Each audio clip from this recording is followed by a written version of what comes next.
In this edition of Southern Newsweek, 2016 is wrapping up a busy year for real estate with a new median price record set in Dunedin. Both Dunedin and Invercargill are taken over by graduating students. And if you are uncertain about what can and can't go in your yellow recycle bin, we have the details.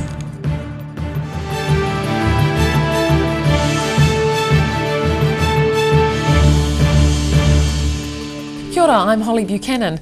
The real estate market in the southern region is being described as very busy by the Real Estate Institute. The organisation's spokesperson says property values in South Otago have risen considerably in the past 12 months despite a recent dip. And the new median property price for Dunedin is $300,000. It's going to be a good Christmas for real estate salespeople.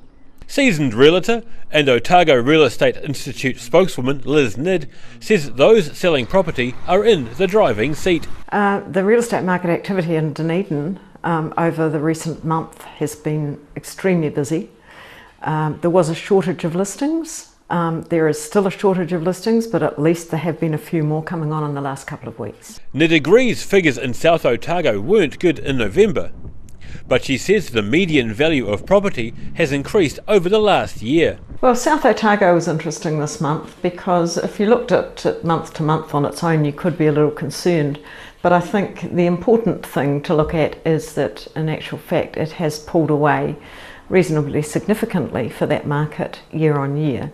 So the median sale price last November was $150. The median sale price this November is $165. Although there was a blip with the median value of property in South Otago dropping by 19%, she says overall in Otago for the year, prices are going well, as the median house price for Otago rose $22,000 to a new record of $300,000, up 8% compared with November last year. She describes current market conditions as a seller's market, with many people competing to buy properties across the region. And like many in the property industry, she's looking forward to a short break over Christmas. Daryl Baser, The South Today. Concern over the spread of wilding pines in the Lakes District has received much attention over the last few years, but there's growing concern about the spread of another invasive plant, the yellow flowering broom. Broom is regarded as a weed, and members of the public are looking to the Queenstown Lakes District Council to do something to stop it spreading. It is bright yellow and is pretty looking at this time of year, but a single broom plant can produce up to 36,000 seeds per square metre and can live for years underground. Mina Amso in Queenstown, we're about to jump into this helicopter here and have a look at the broom plant and the extent of its spread in the Queenstown district. Queenstown local Peter Fall voiced his concern over the spread of broom with Queenstown Lakes District Council 2 years ago, but he says he got no response and believes now broom is almost out of control. Right now I think people don't know it's there or don't recognise it because it has this lovely yellow flower in the spring, and people just ignore it. But I think if you become aware, you will see now, as I think you guys will, that it's sparsely populated all throughout the basin. Broom is spreading along river margin and across the Wakatipo Basin. It is very dense in places where Mr. Fall says private landowners and businesses are not paying enough attention to. You can't point the finger at any one party, but we have to have a district-wide response. If we can get everyone enthused in the community to realise the importance that we need to grab this opportunity that we've had to try and inspire everyone to do something about it. However, you can also see where people have taken a conscious effort to make some effort and kill off the broom, and so you can see it can be done. We've got to lead the charge, really. The extent of the broom is pretty massive. Now it's up to the parties to work together and make sure that this does not get out of control. Mina Amso, The South Today. Otago Polytechnic students cascaded down Dunedin's George Street recently, with the campus holding 2 graduations for the first time ever. One of those in the crowd was a 34-year-old mother who studies full-time, works 30 hours a week and raises 3 children. A colourful sea of students flows along George Street. More than 750 Otago Polytechnic students walked en masse from the dental school to the town hall in the traditional graduates parade. Among the intellectual tide is Evelyn Arugio. After learning English as her third language behind Portuguese and Spanish when she arrived here from Brazil in 2009, Arugio then took 5 years off to have a third child, which followed twins. I really have to say thank you to my work because everybody's been so supportive, all my bosses, and they've been extremely supportive. Otago Polytechnic has been amazing. They've been supporting me the whole time. She's just over halfway through her studies and admits it isn't always easy to remain focused. Keep going sometimes is hard. You look behind and it's like, looking back, I'm like, oh my gosh, how did I done that? It's just been so hard. But yeah, it's amazing, yeah. On her return to the Polytechnic, she began studying information technology and will continue studying next year for a Bachelor of Applied Management. She says in many ways she's not that special, as there's a group of people at Polytechnic who are also raising children and working while studying. And it's pretty amazing how, they share the same experience with me. Sometimes we just support each other just to keep going, and I congratulate them as well because it's a hard job, As if her work, education and family commitments didn't keep her quite busy enough, she was also a student ambassador this year, representing the organisation at functions. Next year, she says she's even contemplating doing her masters. Daryl Baser, The South Today. You can never be too prepared to deal with bio-emergencies. That's the word from Environment Southland's Harbour Master, who, along with Maritime New Zealand, was carrying out an oil spill response exercise in Bluff this week. And both groups are feeling confident in their abilities to handle a situation. When it comes to oil spills, you need to act quickly and efficiently, and it never hurts to practice ahead of time. Hi, I'm Ruby Spink in Bluff, where the Regional Council is leading an exercise to practice what the emergency response would be if there was an oil spill at the port. The exercise today involved Environment Southland staff, the Southland District Council, Port Maintenance, Southport, and Mobil Oil New Zealand, which owns storage tanks in Bluff. The scenario they were responding to involved 1,000 litres of oil and various types of equipment to minimise environmental effects. They're going to be setting up booms to try and contain the oil, and also we have skimmers that we put in the water to collect the oil off the water and put into the frame tanks that you can see that they're assembling at the back here.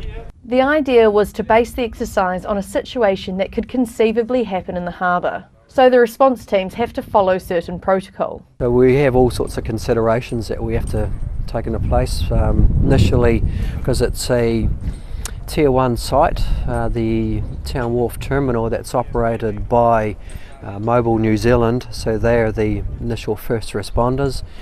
And once it gets a little bit beyond their capabilities, then it gets wrapped up to a Tier 2 response, which the Regional Council then becomes involved in. It's required by Maritime New Zealand that the Harbour Master conducts 2 training exercises a year. Mr Cleaver says it takes a lot of planning, including looking at the winds and tides. He says Bluff is a challenging place to do the exercise because not only can the conditions change quickly, there are also many sensitive sites, such as the oyster farm and dotterels, that need to be taken into consideration when responding to oil spills. But he says the team's up to it.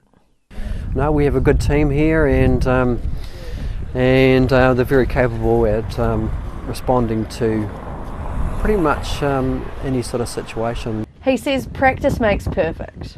And the Harbour Master's calling it a success. I'm Ruby Spink for The South Today.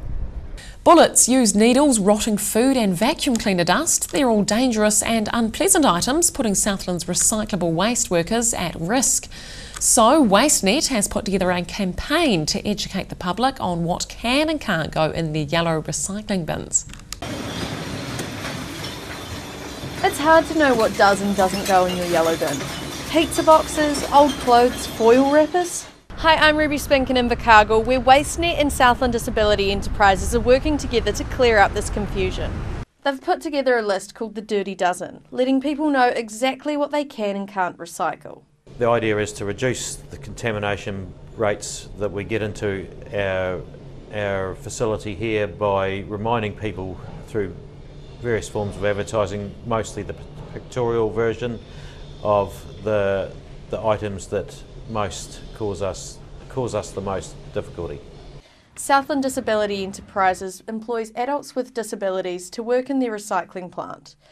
Recyclables from all the yellow bins in Southland get delivered here and are then hand sorted by staff.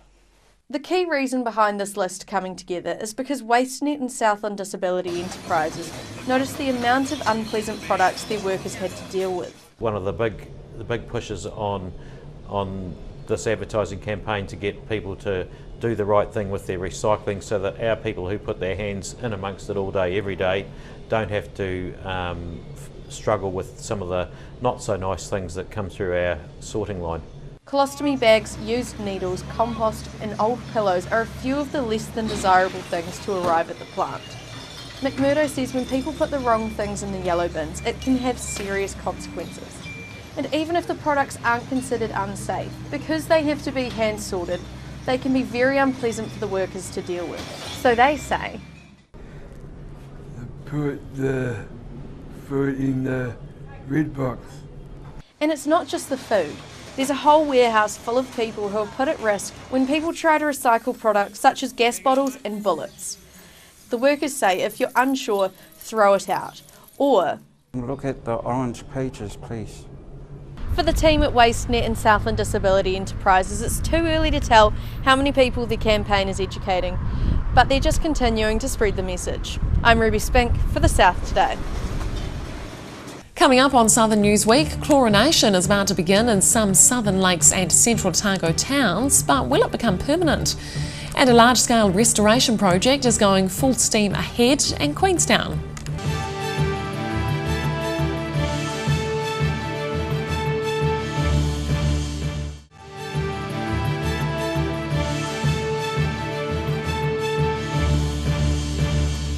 Welcome back. From this week, the Queenstown Lakes District Council have been chlorinating the water supplies of Arrowtown, Hawea and Glendhu Bay. While the chlorination is a precautionary measure for the summer months, the council was considering making it a permanent feature. The Arrowtown, Hawea and Glendhu Bay will get a relatively small dose of chlorine added to their water supplies as of Monday next week. Mina, I'm so here in Arrowtown. We've spoken to some locals about how they felt in terms of having their water chlorinated, and at the moment it seems that there's no one opinion. Some welcome it, no problems, and others don't really like it at all. Yeah, I guess if it's making it safer, that's an up. If it doesn't taste nice, that's a bit of a down. It doesn't really worry me because I grew up with it anyway, so if they have to do it, they'll do it. It's something they've got to do, I suppose. I don't mind if it has to be chlorinated, but I'd rather something wasn't added to it artificially. Mr. Glasner says people will be best protected if the water supply is chlorinated this time round. The experience from the past years, we had E. coli readings in the past in Hawea and in Arrowtown. We shifted as well, and some of our supplies, so from a source perspective, specifically in Hawea, we went away from a lake intake to a bore field, and we have installed a UV system as well. But with the UV we don't get killed probably all the bacteria, and similar to Arrowtown, we've installed a UV system. And with chlorination we are really addressing nearly everything which needs to be eliminated from our water supply. The water may taste differently, but there are no health risks involved. Mina Emso, The South Today. After 3 years of planning, work on Wanaka's new $220,000 floating pontoon jetty has begun. An Auckland company was awarded the contract and a crew is now on site next to Wanaka's main boat ramp. The latest addition to the commercial charter fleet takes to the water. Hi, I'm Mark Price in Roy's Bay, Wanaka, where there's growing pressure on facilities from boaties, both commercial and private. Councillor Callum McLeod has been pushing for an extra new jetty to take the pressure off the existing one. We're standing on the only public pontoon that we've got in Wanaka, and this wharf gets absolutely chocker. We have 2 weeks after a month around Christmas, somewhere around about 2,000 boats, 2,500 boats a day. It's way more popular than Wakatipu. It's about a factor of twice as popular as Lake Hawea, 3 times as popular as Wakatipu. So this is, without a shadow of a doubt, the boating mecca for the summer, and we just need to recognise that and stop the congestion that happens around town with people parking trailers all over the place. Dual Image is Wanaka's biggest commercial boat.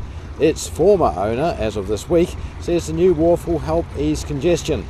I'm sure it'll be a tremendous help, but I'd like to think that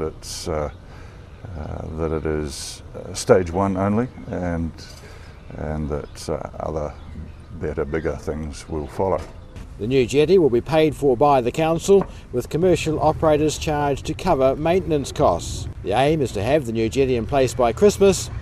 Well, yeah, I've got a small bet with a local operator, Davy Patterson. He promised me a bottle of whiskey if it would get in by Christmas. That's not a bribe, that's just an incentive.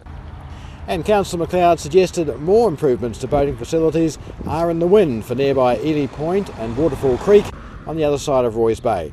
I'm Mark Price for the South Today. A major restoration project at Walter Peak High Country Farm is making rapid progress. Wilding pines such as the fast-growing Douglas fir are being removed and 6,000 native shrubs and trees are being planted. The cost to running this kind of project hasn't come cheap for Real Journeys. Some hundreds of thousands of dollars have been spent to turn this land into this. In 2004, the project began together with the Department of Conservation and the Wakatipu Fur Control Group. The aim of this 10 to 15 year project is twofold. First and foremost, you stop the Douglas fir infesting the rest of the country. Douglas fir are invasive pines. They grow really fast after they were planted about 100 years ago in New Zealand. We had a mature seed source here, so we took them all out so as the seeds would not infest the flanks of Walter Peak and Cecil Peak, which are downwind from here. The next thing is that the country that you find when you take off the trees is beautiful, and so there are other opportunities in terms of visitor activities that we can conduct on that area. The Douglas fir grows 3 times faster in New Zealand than they do in their native Northern America. After ripping the seeds and clearing all the land for pasture, some more work has to be done before vegetation. You've got to rip out the roots, you've got to then massage the land with big hydraulic excavators with claws, put fertiliser, grass seed on. So that's the point we're at now, and we're then starting on various pockets of vegetation. Mina Emso, The South Today. After the break on Southern Newsweek, a Cromwell vineyard is seeking changes to zoning as it considers developing adventure activities on its property.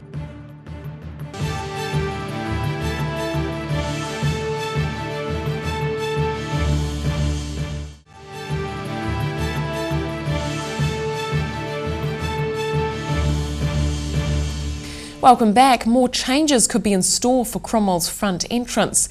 The town has just spent hundreds of thousands of dollars redeveloping the area around its big fruit. Now the owners of the vineyard opposite want approval for new tourism ventures to be developed on their land. The front entrance to Cromwell is dominated by the big fruit sculpture, but the outlook to the north towards Lake Dunstan is all about the Wooing Tree Vineyard. Hi, I'm Mark Price in Cromwell, underneath a tree known to be a suitable location for wedding proposals. Now the tree's owners have a proposal of their own. The two couples who own the vineyard have applied to the Central Otago District Council for a zone change, so they can sell some parts for residential use, but use 10% for commercial development, preferably tourism related. I mean, it might not be us that does this, but we're talking about like accommodation, art galleries, cafes, those kind of things. We're quite clear we don't want to create another mall or another part of town, but we think, with the way the town's growing and the tourism side of things, Cromwell, I mean, we know from our cellar door how busy we're getting, much more busy, we're getting all the time. I mean, Cromwell's a really nicely placed, just outside of Queenstown and Wanaka. Mr Farquharson is one of the 4 owners who bought the rough 26-hectare piece of ground between the town and the lake in 2002. Although the wooing tree itself would remain if the land was developed, some grapevines would go. Yeah, I mean, eventually we probably will have to get rid of some vines. I mean, at the moment we've got some spare land over there, and we'll start to probably dig into some of our vines. But there's always going to be a vineyard here. Mr Farquharson said he and his partners will be applying for a plan change early next year. I'm Mark Price for the South Today. The remote Nevis Valley Cemetery could be brought back into service. The last burial there was about 75 years ago. However, the Central Otago District Council plans to spend $1,500 identifying which parts could be used in the future. A few headstones remain, but just how many people lie here and where their graves are exactly is quite uncertain. I'm Mark Price in the Nevis Valley, which is just over the other side of the Remarkables from Queenstown.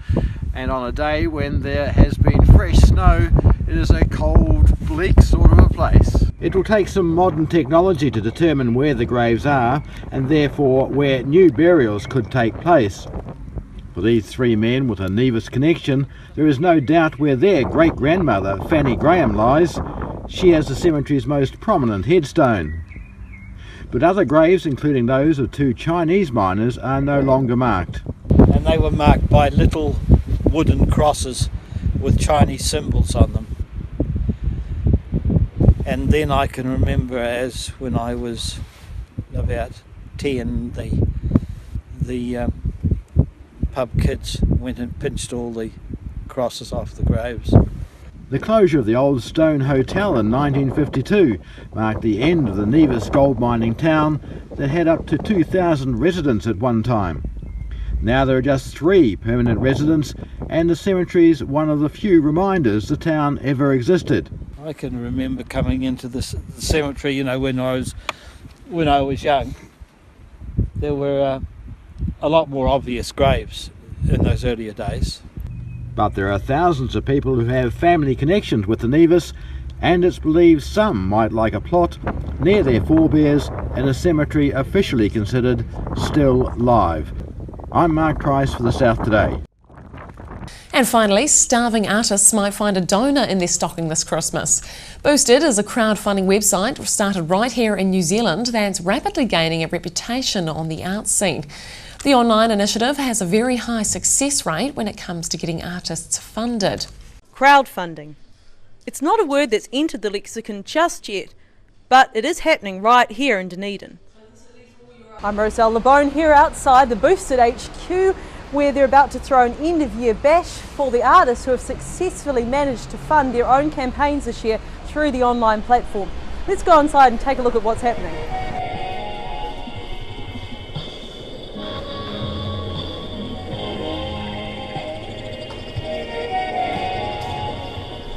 Crowdfunding is a modern alternative to door knocking, loan sharks, or the risky business of investing your own capital in something.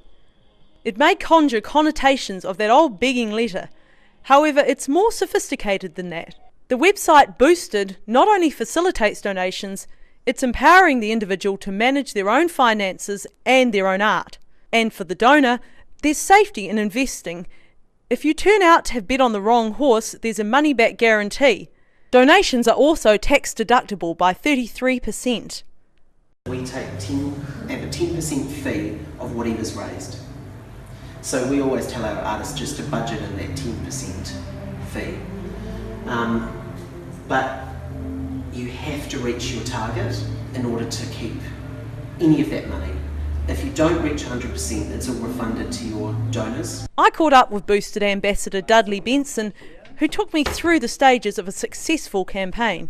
We have an 86% success rate compared to New Zealand's other popular crowdfunding website, Pledge Me, which is sitting just above 50%.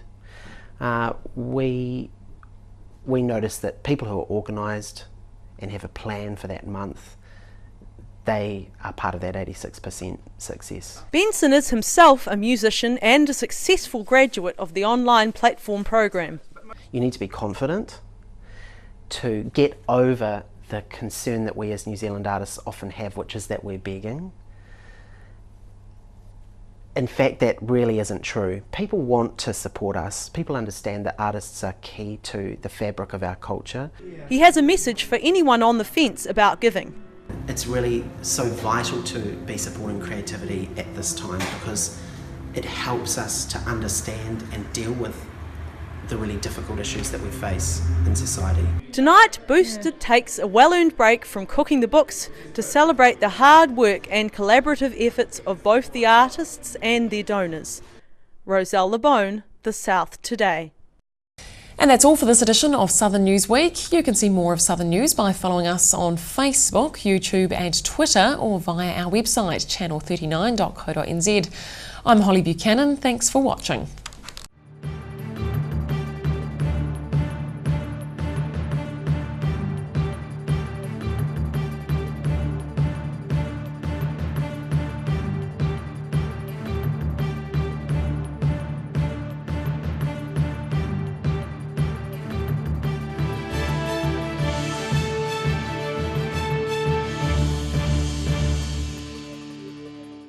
Supporting local content so you can see more of New Zealand on air.